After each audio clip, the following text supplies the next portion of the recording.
And when I woke up this morning, I was feeling pretty dangerous.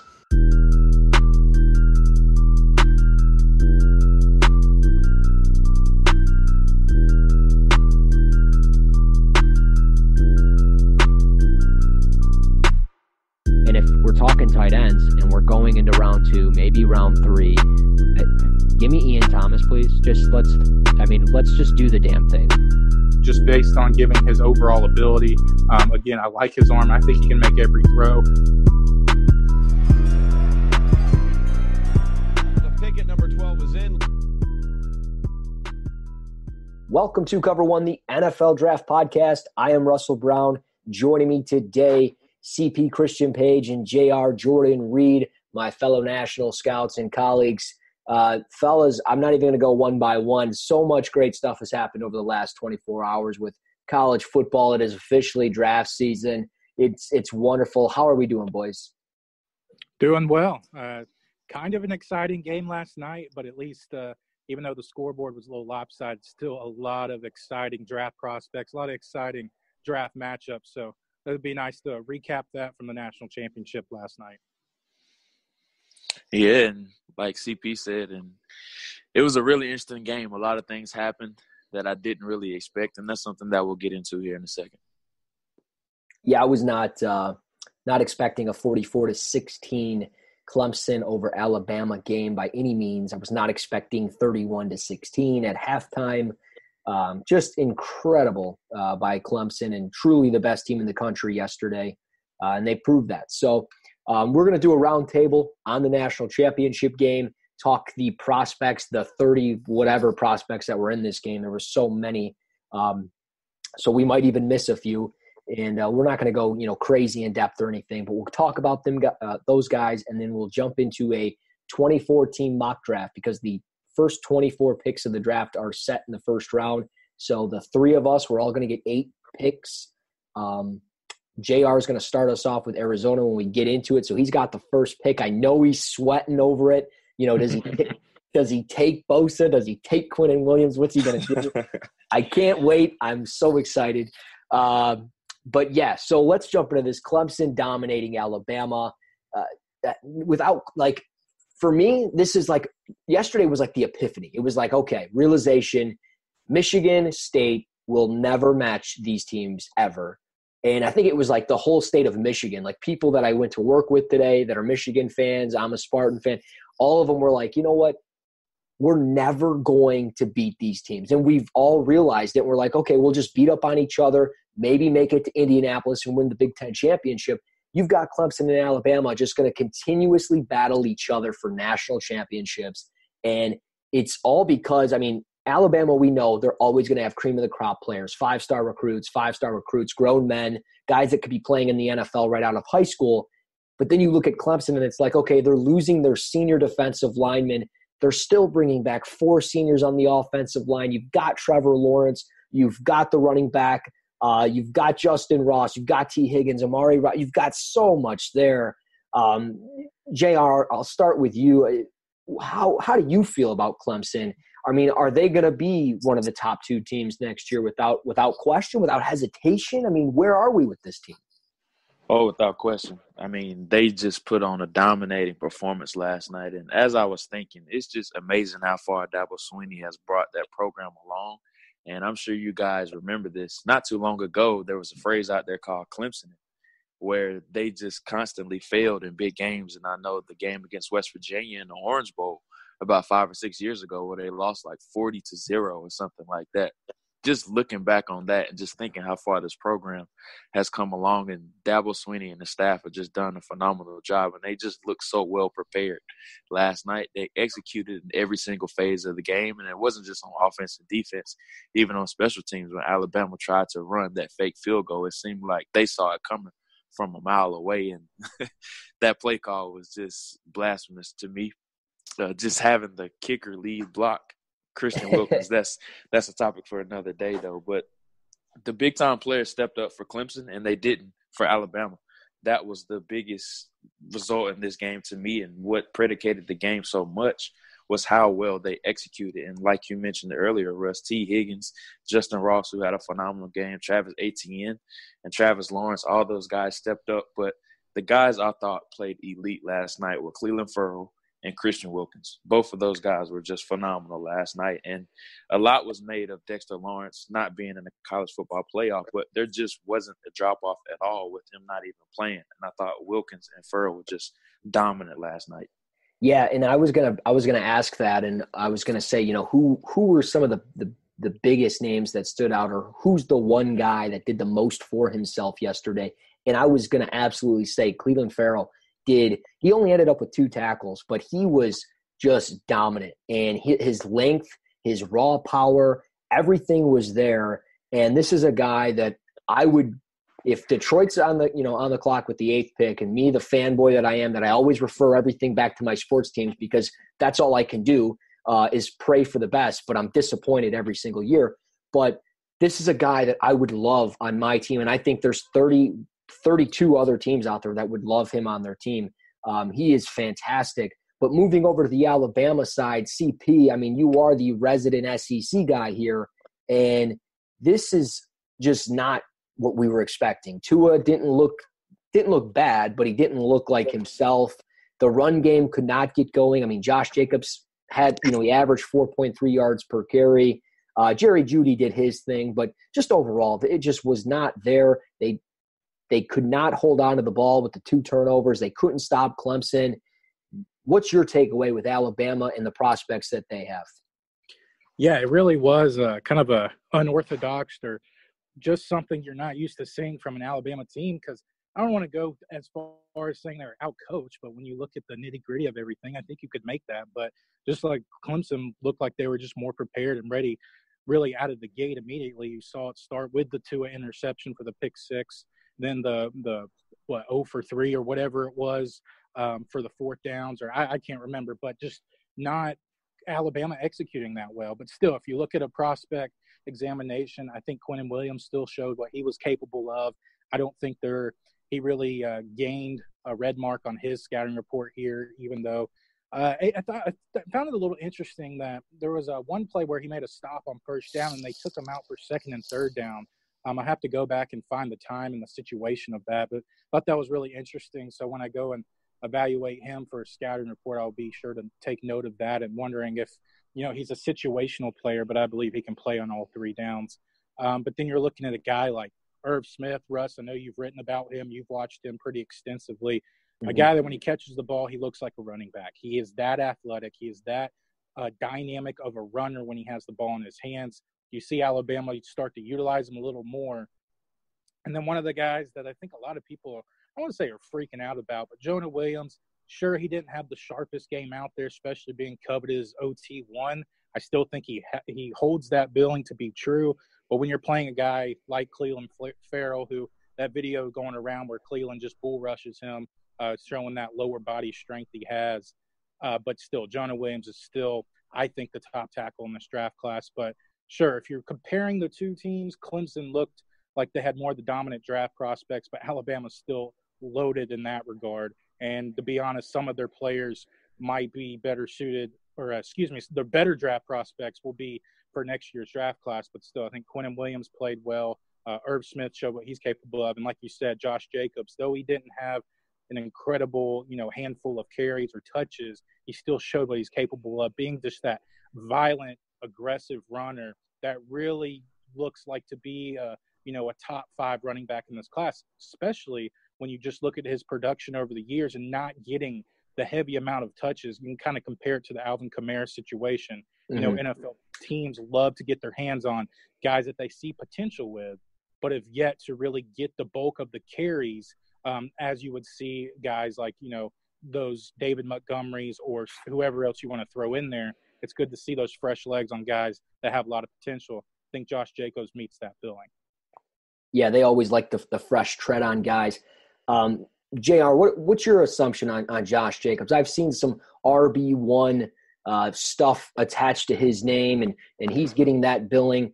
I think Christian hit everything, the nail on the head there as far as really the usage and just, the potential of him. What's your thoughts on him? I'm a big fan of him, and he's probably going to end up my top running back as well. And why do I say that? He doesn't have a lot of tread on his tires, and we all know Alabama is usually a running back by committee. We've seen that all throughout Nick Saban's tenure there. And when he does get a really good back, he will let them take a bevy of the carries. But this year, they've been more of a running back by committee team with Harris, both Harrises, Najee and Damian, and then with Josh Jacobs as well. So I don't think he's really been able to show his entire skill set the entire year because Damian Harris really got much of the carries earlier on. But as the season went along, we start to see and notice Josh Jacobs a little bit more than what we're accustomed to seeing. And then you see those small glimpses of what he can do. And even the catch last night where he just turned all the way back across his shoulder and was still able to haul it in. And them using him in certain spots like the Wildcat, you just see how hard he runs. And then you translate that to him eventually being a full-time starter in the NFL. I think he's going to be very productive. Yes, absolutely. There's 20, 25 prospects from this game alone, and there's so many good ones, and that's just probably for this draft in itself.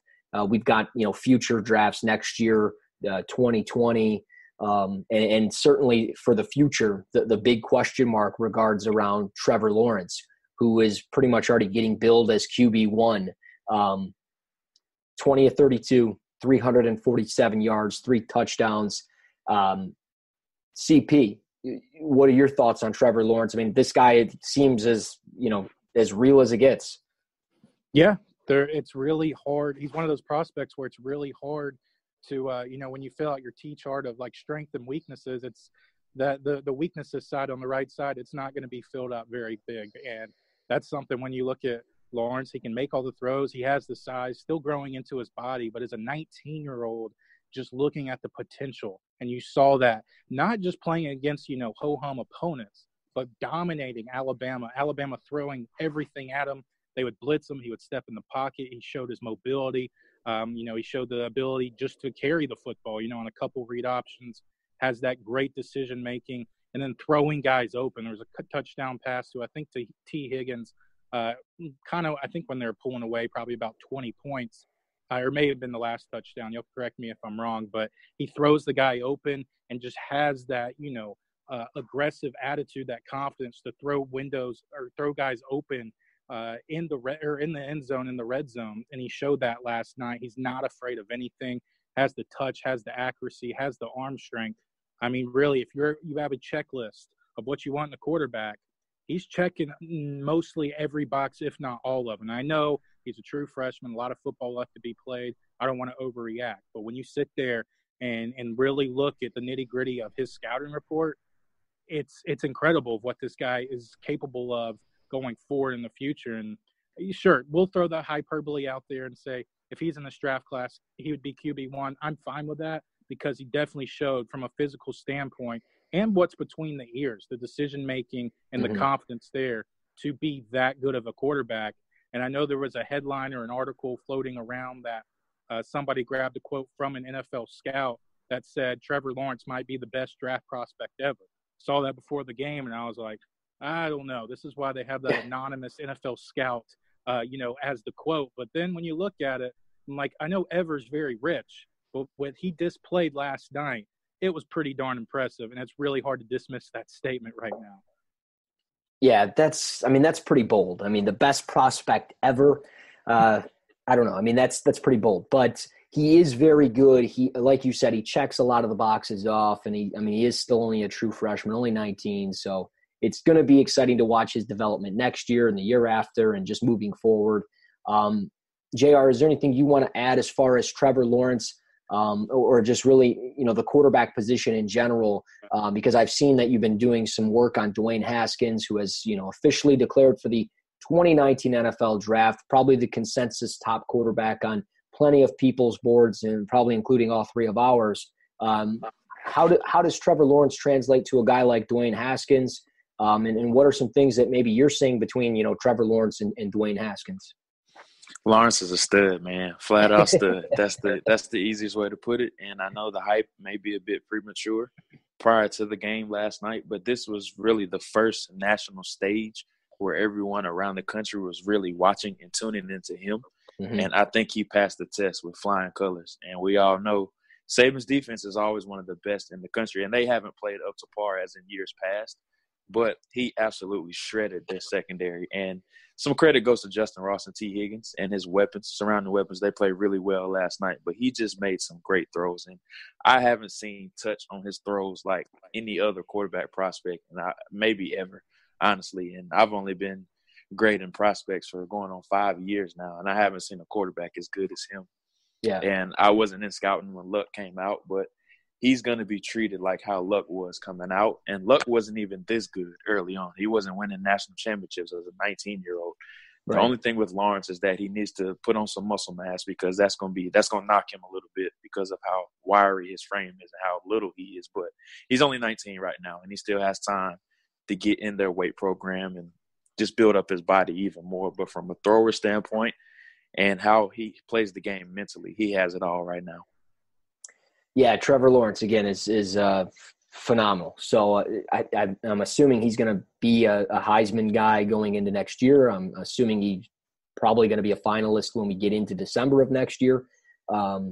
Definitely probably the guy to most watch moving forward with Clemson, regardless of all the talent that they have. And that's no disrespect to those guys, but Trevor Lawrence is definitely going to be the guy with the big circle on his name and around his name moving forward for the Clemson Tigers. So I don't know if there's anything else that we really need to add. I mean, as far as a prospect basis, we could talk about every single prospect all day. And, throughout the coming weeks up into the draft, we're going to talk about, all the guys that declare, and maybe not all of them, but, most of the guys that declare, and especially from Alabama and Clemson and other schools across the country, no doubt about it. But I think we should have some fun with our first show into the new year, which I hope everybody had a happy and healthy new year. I didn't even say that at the beginning of the podcast, but with the mock draft, I think this is a fun thing to do. I really like the idea. JR came up with it. So JR, you're going to lead us off. Arizona Cardinals, they're on the clock. You've got Cliff Kingsbury now as your head coach. It's funny how this works out. JR becomes the GM, and in 24 hours, he's got his coach. He's got his quarterback. He's got the first pick. I mean, dude, you're making moves over there. Yeah, man. We don't have any time to waste. We got rid of Steve Wilkes, and we took a bit of a leap of faith right here with Cliff Kingsbury, and we know he's a huge offensive guy. But he's going to need to surround himself with a really strong group of defensive coaches, and I think he needs to find a way to get a defensive identity with this team. Because outside of Patrick Peterson and Chandler Jones, there really isn't a whole bunch of talent defensively on this team.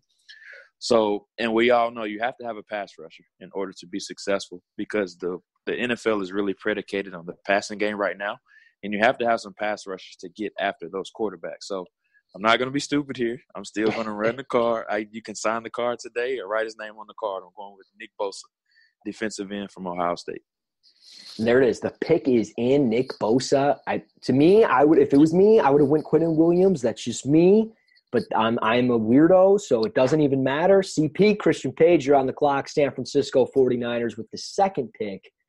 What you got? Yeah, I think San Francisco's in a place where they could go best player available and kind of fill a need here. I know they've addressed the defensive line. It seems like, 3 out of the last 5 drafts or whatever it may be now, Eric Armstead, Solomon Thomas, some others out there too. But I think if you're just going to stick with that kind of for the same reasons JR said, just look to win in the trenches. And I think if you add Quinnen Williams, defensive tackle from Alabama, you can really get that defensive line going strong. I know there's a few other pieces San Francisco needs, but you look at the wide receiver position, they need a wide receiver type 1 guy. Obviously a little too high for wide receiver here. You could look at offensive tackle depending on Joe Staley's future in San Francisco, and he's just getting up there on the age mark. You have a steal with Mike, or I say a steal. I hit a home run with Mike McGlinchey last year playing right tackle. So if you want to look at Jonah Williams here, I don't think you go wrong with either Alabama player here. But I think with Quinnen Williams here, you get an instant impact guy. I think a guy that could be versatile up and down the defensive line. So pick Quinnen Williams from Alabama. I like the pick. Probably the consensus top player on plenty of people's boards outside of maybe Nick Bosa. I'm on the clock with the New York Jets. I'm actually going back-to-back because we snaked this whole thing. At one point, I messed it up because it was midnight last night and I was sleeping on my phone. So some guys are going to go twice, some guys aren't. It's going to be weird, but it's going to be fun. So I'm on the clock with the New York Jets. Then I'm back on the clock right after that with Mike Mayock. John Gruden, all the good stuff. But as the Jets, I don't have my coach yet. I really wanted Cliff. JR already snagged him up. I was hitting up Bruce Arians. He's going to Tampa. So I don't even have a coach, but I'm going to go ahead and get myself an identity off the edge. I need to get an edge rusher. And over the last few weeks, I've been watching more and more and more of Josh Allen out of Kentucky. And I think he is one of the top 5 best players in this class. I think he's really put it all together this past season, and he's a guy that I need to have on my team to solidify the edge. I need to start generating pressures on the quarterback spot. Miami could be changing their quarterback from Tannehill to somebody else.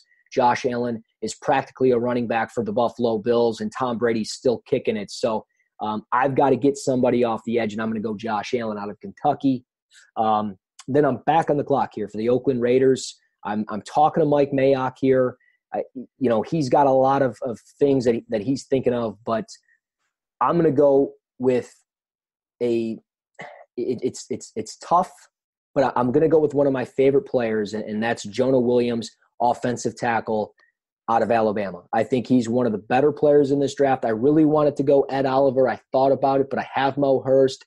I've added some other players on the defensive front. I need to get an edge rusher, but I don't feel like there is one here at 4. I like Ja'Kai Polite, but I think this is too soon. I think this is too soon for even Brian Burns. And with Allen and Bosa off the board, I'm going to play it safe, and I'm going to go Jonah Williams.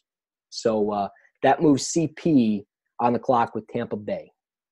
Well, if I'm Tampa Bay, I'm kind of mad because I wanted my right tackle for the future, and you just took him right before me, even though you drafted a tackle in the first round a year ago. Yes. But I can live with it as a draft, and the general manager and the whole front office, they have to adjust to how the Colton flow of the Miller's draft not goes. good. No, that's true. That is a good statement. And for for a whole new front office to realize that, they're like, wow, we really have to clean this thing up fast. So no, I completely agree with the Oakland pick. Jonah Williams is a lot better than Colton Miller. But going forward with Tampa, again, they could address the offensive tackle position. Donovan Smith, he's okay at left tackle, but DeMar Dotson playing right tackle this year, not anything special and you want to go forward with. So you can look at pass rush here as a guy like Clelin Ferrell. We talked about how he was one of the elite players in the game last night, kind of bolstered his draft stock. I think you could make that case. You said a little rich for Ja'Kai Polite, and then how do you look at Ed Oliver from a defensive scheme? Can you line him up on the outside? You drafted Vita Vea last year in the first round. Jason Pierre-Paul is not a long-term piece. Vinny Curry's okay. Noah Spence hasn't really worked out so far.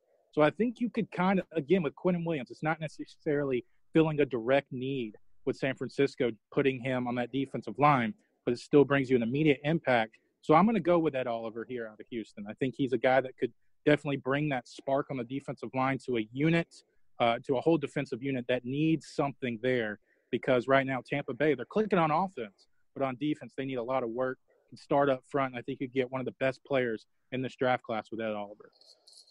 Man, this is going to be one of those drafts where the Raiders look back and they'll be like, man, what a bunch of idiots. Shouldn't have taken Jonah Williams at 4. New York Giants, 6th pick of the draft. JR's going back-to-back with the Giants and then the Jaguars. So, JR, you can just let it all go, man. Yeah, the Giants, their offense is very talented, but we all know that the media has gone back and forth about replacing Eli Manning and if it's time to move on from him.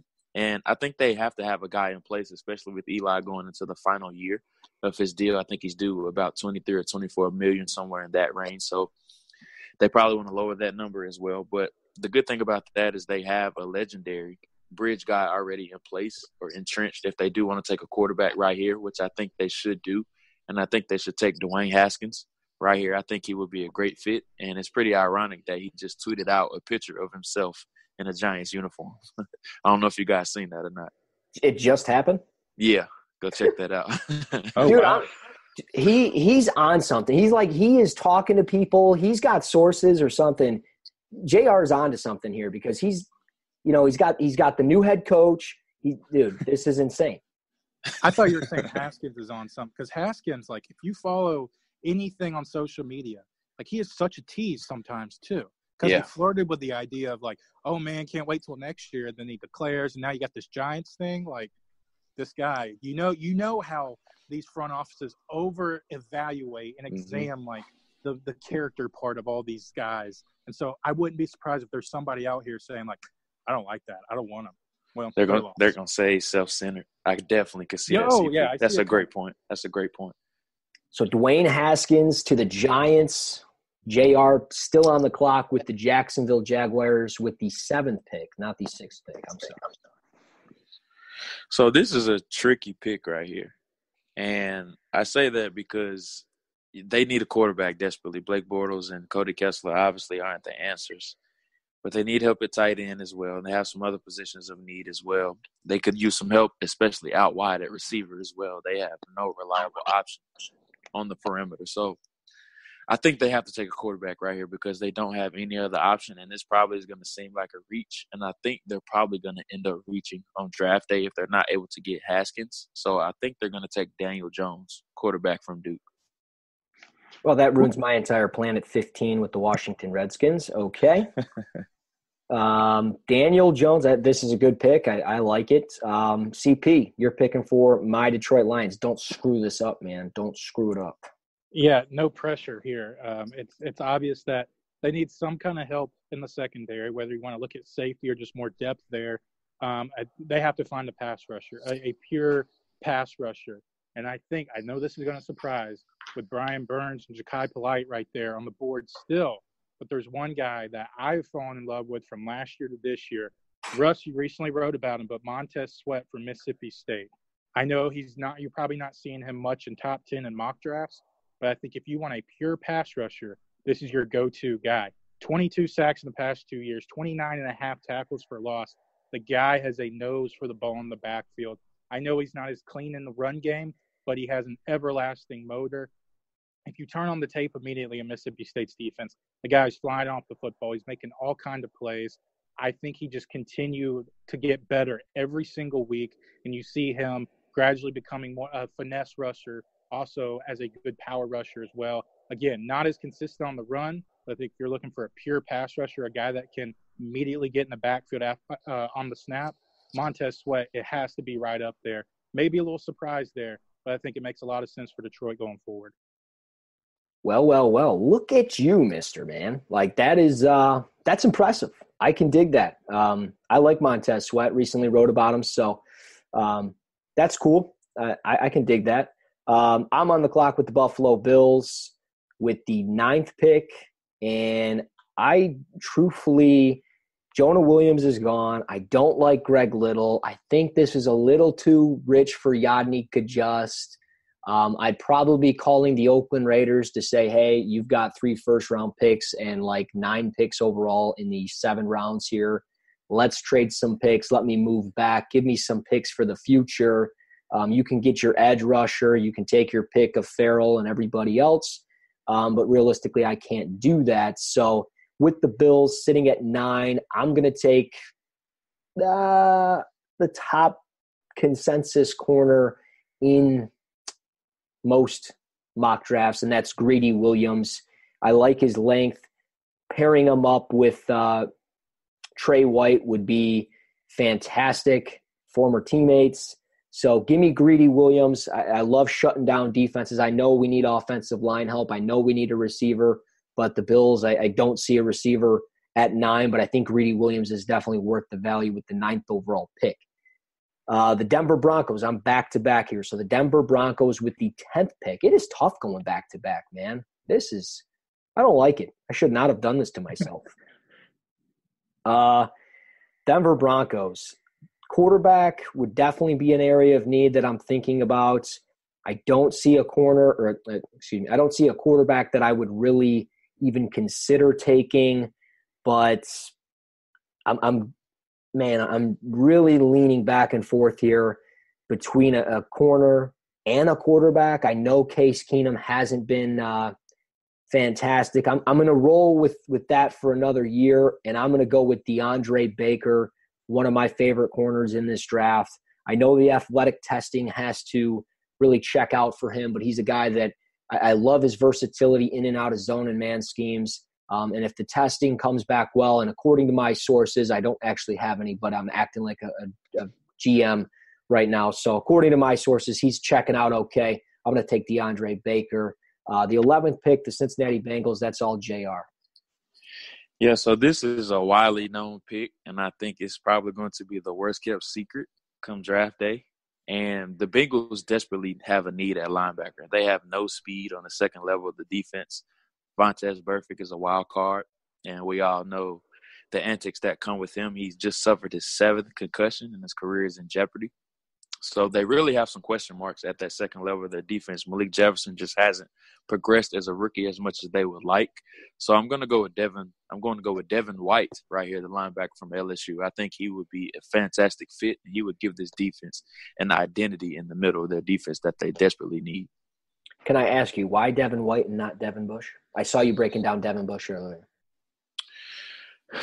I think Devin Bush is probably going to be higher for me, honestly. But I think a lot of teams are going to be scared off by his size. Mm-hmm. And it's the Eric Kendricks thing all over for me. And if you guys remember, Eric Kendricks was really undersized, and that was one of the biggest reasons why he didn't go on day one. And I just think Devin White is going to have more steam because he's going to run really well, and he's going to look more the part as opposed to Devin Bush being undersized. Gotcha.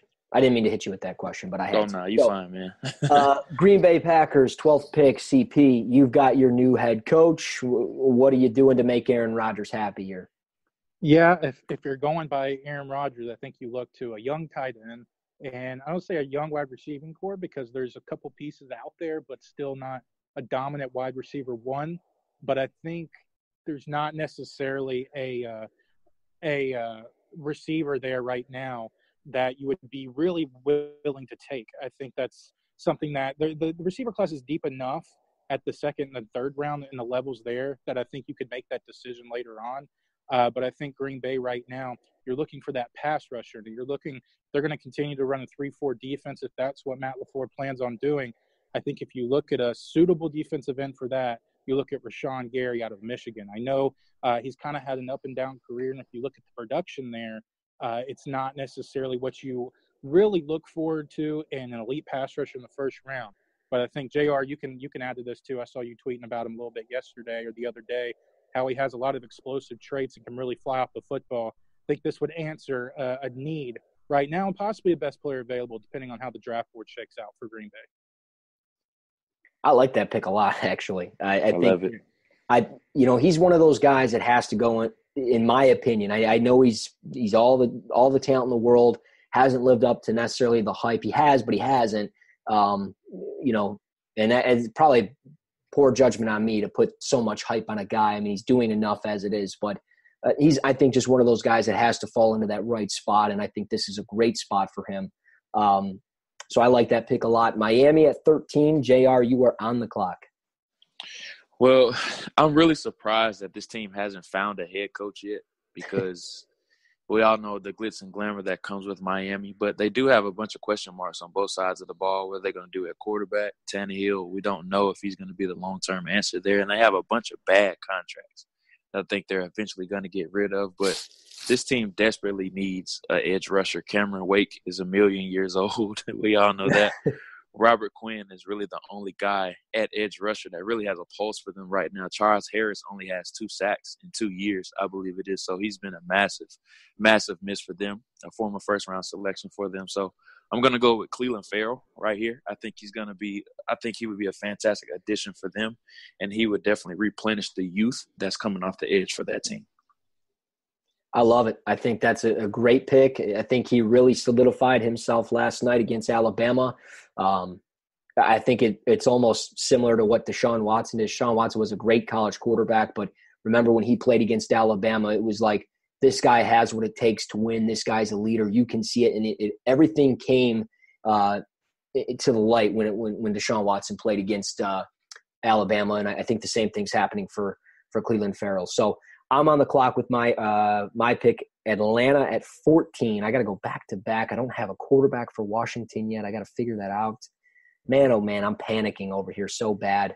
Atlanta, I'm going to go edge rusher. I need a guy with some length. I need a guy that can really figure it out and do things that maybe will help Vic Beasley. We don't have a pass rush in Atlanta, so I'm going to go Brian Burns. I think this guy is incredibly talented. I think he's got great burst. I think there's times that he actually turns his motor off. I have the clips to prove it. I can show it. I can back it up, I promise. But I also don't know if it's part of the defense that's being called. But a specific play that stands out, and I don't mean to talk negative on my draft pick here, but it was 2nd and 7, like from the 19, Wake Forest was driving, and he had an easy pass rush, and he could have countered back inside, and in fact, he just stood up and kind of ran straight. So I just don't know what's going on there, and I'm really curious as to why he was more so a situational player. He didn't play on every single down. Not saying that's like necessary, but when you're not on the field for 5, 6, 7, 8, 9 plays in a row and specific drives, it kind of alarms me a little bit. So I'm just a little worried about Brian Burns in general, but I think if he was on the board for Atlanta, I've got to take him in a realistic sense, and you take him off of upside and potential, and I think he's just unlimited potential. And if a team can get, if the right team gets their hands on him, I think they can really tap into that potential, and I think Atlanta's a good fit. So I'll go there. Washington, I've got to go quarterback. With Alex Smith and everything else that's going on, I mean, I'm not comfortable with playing Josh Johnson at quarterback. Maybe I can get my hands on Joe Flacco, but I'm not exactly sure how that's going to play out. So with what they have right now, Washington with the 15th pick, we'll take Drew Lock, quarterback out of Missouri. I think this guy's going to, after the Senior Bowl, put himself in the first-round discussion if he hasn't already. I know Denver's done their research on him, so I think these teams between 10 and 20 that are potentially looking for a quarterback are probably going to be looking at Daniel Jones and Drew Lock the most. And I think Drew Lock's a guy that should get plenty of consideration. He'd be a good fit, I think, for Washington. So CP, pick 16, Carolina Panthers. And I'm happy because CB1 fell in my lap with Byron Murphy out of Washington. Carolina's tried to really figure out that cornerback position since Josh Norman left ship and went to Washington. But James Bradbury hasn't been great when left on an island. Dante Jackson's been fine, but is he going to be, more of that nickelback than that true CB1? And Captain Munnerlyn is that extra DB. Just hasn't been what he was his first trip in Carolina. So Byron Murphy, a complete stud from Washington, can really do everything that you really want him to do. I think he's a fluid athlete, has pretty good ball skills overall, and very good awareness when the ball's in the air. I really like Byron Murphy here, and I think this, with a lot of guys retiring for Carolina, this could be a foundation piece going forward. I like that pick a lot. Almost was the guy I was going to take with the Denver Broncos. Obviously, I didn't do that. So Byron Murphy's off the board. JR is going back-to-back 17 and 18 with the Cleveland Browns and the Minnesota Vikings. So Cleveland, Baker Mayfield, you've got so many nice teams to pick for. It's awesome. Yeah, and I wanted to thank you for that, man. You put me in some really good situations. I know. I gave you your hometown or your team that you root for on Sundays, Minnesota Vikings. You got, Cleveland. Man, you're sitting nice. So who's the pick here? I really appreciate that, man. We're gonna keep building up this defense and this defensive line. They have so many intriguing pieces on the defense, taking Denzel Ward last year and Myles Garrett the year before that, and we want to keep adding to this defensive line, and we're ecstatic right now. We're doing flips because the guy we wanted really fell into our laps, and that's Jeffrey Simmons from Mississippi State. I think he would be a fantastic plug-and-play option for this defense to play opposite of Larry Ogunjobi, who is a very promising piece as well. And just adding him to Myles Garrett, Ogunjobi, and Emmanuel Ogbah, I think would be a fantastic addition. That's a lot of beef up there. I like that. And Simmons has got like a nasty swim move. I mean, not only is he like a people mover and like a space eater, but dude, his swim move is just disgusting. Minnesota at 18. A lot of pressure on me right here. Yeah, you can't drop the ball on this one. Especially being it's the team that I cheer for. But they have to address the offensive line right here. And Kirk Cousins got killed behind this offensive line last year. So it would behoove me not to take an offensive lineman right here. And we're doing flips as well on this pick because the guy we want is a tone setter, and he brings that nasty mentality to an offensive line, and that's Cody Ford, the offensive tackle from Oklahoma. I think he would be a great addition to this team. Now, we probably would end up kicking him inside to guard because we already have Brian O'Neill and Riley Reif at tackle. So you improve one of your guard spots immediately with just a nasty mauler in Cody Ford. That's a solid pick. I like Cody Ford a lot. I know CP did a great job covering Drew Samaya, Ben Powers. Just those guys are incredible inside. Cody Ford's really good at right tackle. And a guy that now gets his hometown team, the Tennessee Titans, CP, you are now on the clock with the Titans at 19.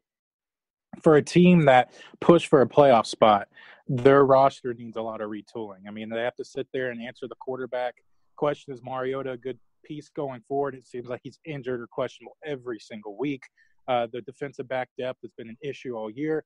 Brian Arakpo now retires, but you think Harold Landry, second-round pick out of Boston College, promising piece going forward, will fill in there. Wide receiver 1 could be a possibility. They have their shot at any of them right here.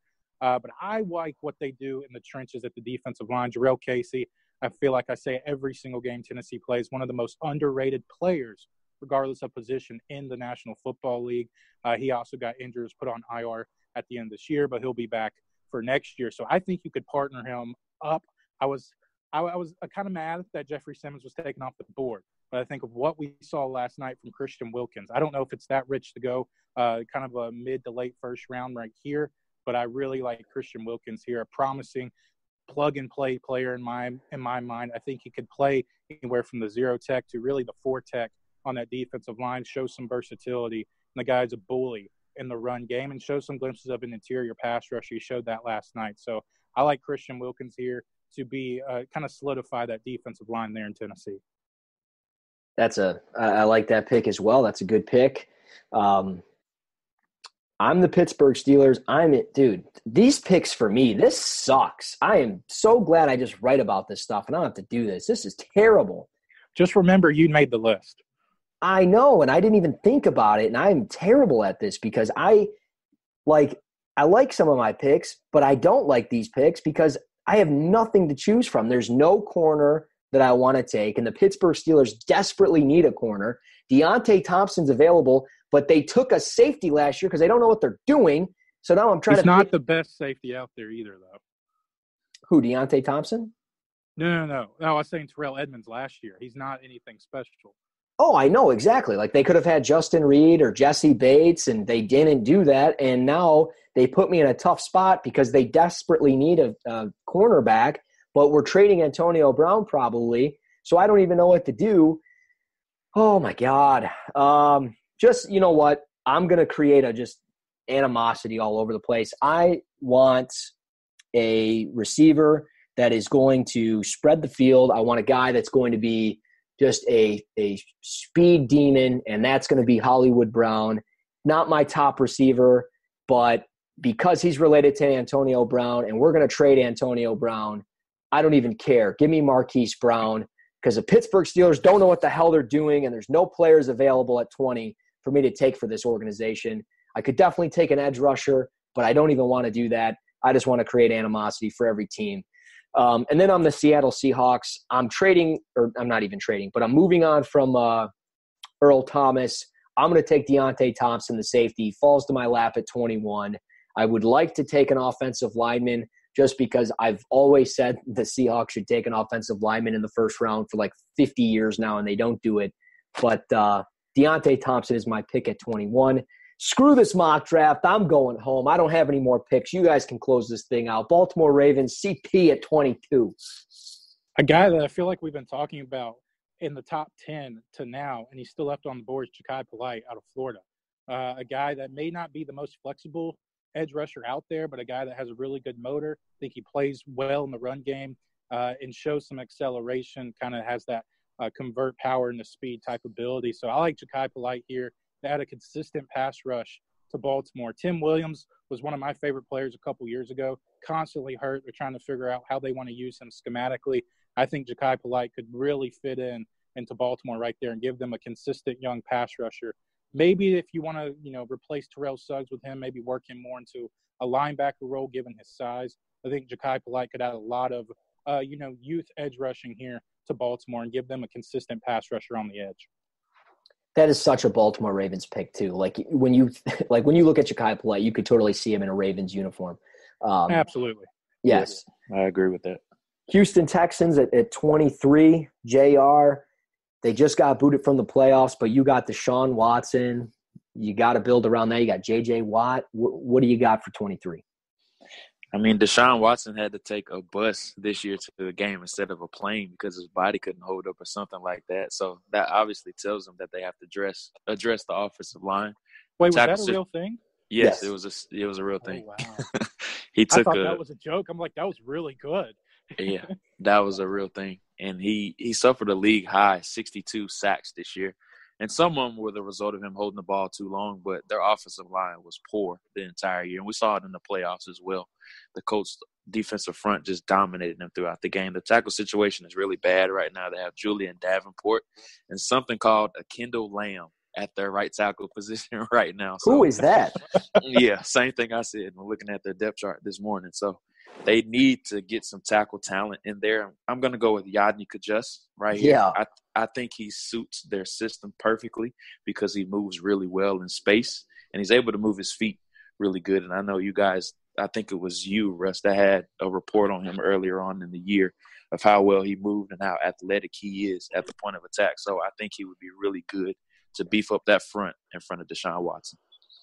Yeah, Kajust is just absolutely filthy. I think. I mean, he's not perfect, but he's pretty good. It was Eric that wrote about him. I was going to write about him, and then me and him always get into like little arguments over who's going to write about who, because we like the same guys every single day. But to close this out, the Oakland Raiders at 24. CP, you're closing this thing down. I took Jonah Williams with the 4th pick. Don't do these guys wrong. Don't neglect the edge rusher position. They do have another first-round pick, and that's why I took Jonah Williams instead. But who do you got? What do you got? I think there's a couple guys looking at the pass rusher here that you could really go to, but I think they need a true defensive end. And one of my favorite players in this entire draft, who will be at the Senior Bowl, incredible production. Zach Allen. Louisiana Tech. Oh, wrong guy. Jalen Ferguson. Oh. He's a guy that I think he's a very clean prospect. He's not the most flexible guy, but I think he reminds me a lot of Marcus Davenport just based on the hype kind of coming into the Senior Bowl. I think Davenport carried a lot more hype.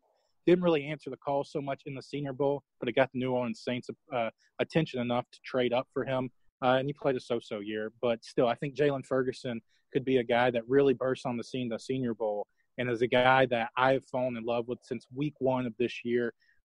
It's played great against upper competition, LSU, Mississippi State. Pocketed a couple sacks and tackles for loss in those games.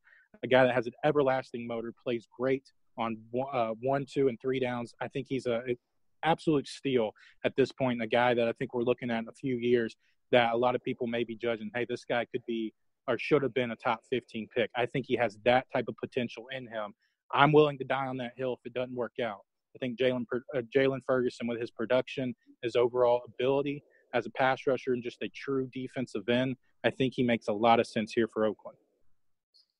I like it a lot. That's a very good pick, a guy that I think is going to get overlooked a ton. And I don't know. I don't even know why I'm going back and explaining my pick for the Raiders, but that's why I went offensive line, because I wanted to go best player available. And I thought Jonah Williams was that outside of Ed Oliver, but no, there's just so many edge rushers that it's okay for the Oakland Raiders to pass on an edge rusher at 4. I mean, obviously, if Josh Allen is there or something, it's a different story. But if they feel a little bit uncertain on Ja'Kai Polite or Brian Burns or Cleveland Farrell or whatever, it's okay if they pass on that. So that was a lot of fun. I will give a quick rundown of the picks and then some final thoughts and some Twitter names, and we'll get out of here. So JR picked for the Cardinals. They got Nick Bosa. The 49ers, CP picked Quinnen Williams. New York Jets, I picked Josh Allen. I also picked for the Raiders with Jonah Williams. Tampa Bay picked Ed Oliver. Dwayne Haskins for the New York Giants. The Jaguars with Daniel Jones. Montez Sweat with the Lions. Greedy Williams for the Buffalo Bills. Denver Broncos and DeAndre Baker. Devin White and the Cincinnati Bengals. Rashawn Gary and the Green Bay Packers. Miami Dolphins and Cleveland Farrell. Brian Burns and the Atlanta Falcons. Washington Redskins with Drew Lock, Byron Murphy and the Carolina Panthers, Cleveland Browns and Jeffrey Simmons, Minnesota Vikings take Cody Ford, Tennessee Titans with Christian Wilkins, Marquise Brown to the Pittsburgh Steelers, Seattle Seahawks with Deontay Thompson, Ja'Kai Polite with the Ravens, and then the last two, Yadni Kajus with the Texans and Ferguson with the Raiders. So good stuff, fellas. JR, any final thoughts over the last couple of weeks? We haven't talked into the new year, so any prospects that you've been watching or anything that you've been hearing, noticing, or paying attention to? Just a couple early declarations. I know David Montgomery, your guy, he declared, which I was really happy to see.